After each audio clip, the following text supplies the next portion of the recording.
ચીનમાં ફેલાયેલા કોરોના જેવા વાયરસના કેસ ભારતમાં પણ નોંધાઈ રહ્યા છે. ગુજરાતમાં તેના પ્રથમ કેસની નોંધણી કરવામાં આવી છે.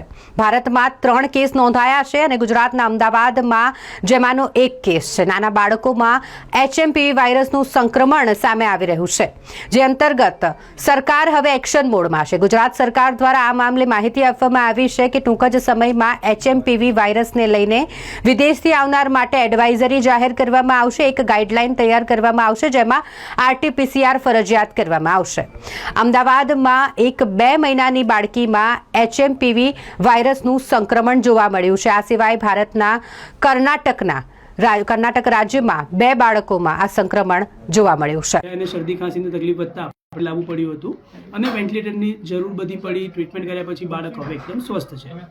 અચ્છા સાહેબ, કેમ રિપોર્ટ કરવાની જરૂર પડી? તમને કયા સિમ્ટમ્સ એવા લાગ્યા કે રિપોર્ટ કરવો? જ્યારે બાળક એટિપિકલ પ્રેઝન્ટેશન અમે કહીએ કે બહુ શરદી ખાંસી સાથે તાવ સાથે બ્રેથલેસનેસ હોય અને બાળકને ઓક્સિજન મેન્ટેન ના કરતું હોય અને વેન્ટિલેટર પર લેવું પડે, ત્યારે અમે સસ્પેક્ટ કરતા હોય કે કોઈ એટિપિકલ વાયરસીસ, ઇન્ફ્લુએન્ઝા, કોરોના એવા અલગ અલગ વાયરસીસમાંથી કોઈ વાયરસ નથી બાળકને ઇન્ફેક્ટ કરી રહ્યો ને એ અમે નોર્મલી જોતા હોઈએ.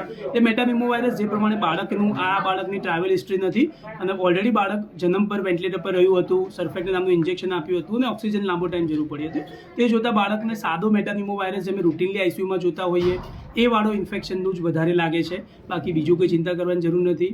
બાળક હવે ડિસ્ચાર્જને લાયક થઈ ગયું છે અને બાળક ડિસ્ચાર્જ જઈ રહ્યું છે. સાહેબ, આરોગ્ય વિભાગની ટીમ પણ આવી, કઈ તપાસ કરવામાં આવી? શું હા, એમની જોડે મેં એ માહિતીને આદાન પ્રદાન કર્યું. બાળકને શું સિમ્ટમ હતા, આ વાયરસના પહેલા સાથે હોવાના કેટલી શક્યતાઓ છે, જે મેં જણાવ્યું એ કોઈ શક્યતાઓ નહીવત છે. ચાઇનાથી બાળકને કોઈ ટ્રાવેલ હિસ્ટ્રી કે ફેમિલી હિસ્ટ્રી કશું જ નથી. એટલે આ સાદો મેટાનિમો વાયરસ છે, જે ઓલરેડી અમે ICU સ્પેશિયાલિસ્ટ તરીકે વર્ષોથી જોતા આવતા હતા અને એના લીધે જ બાળકને આટલું ન્યુમોનિયા, માઇલ્ડ વેન્ટિલેટરની જરૂર પડી અને પછી બાળકની રિકવરી બી ફરજ મળી ગઈ છે.